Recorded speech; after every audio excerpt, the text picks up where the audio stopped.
How to create a YouTube channel on mobile. Hello everyone. In this video, I will show you how to create a YouTube channel on mobile.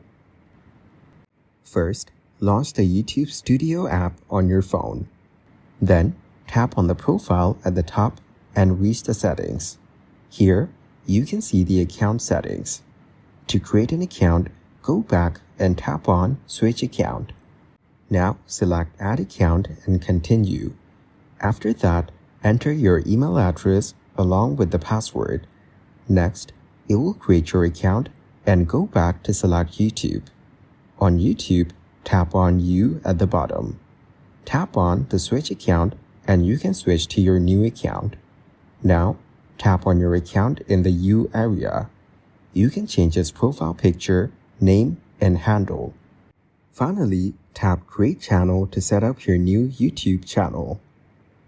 Thank you guys for watching this video. Hope you got some value. Make sure to like the video and subscribe to the channel to get notified of new videos. See you in the next one.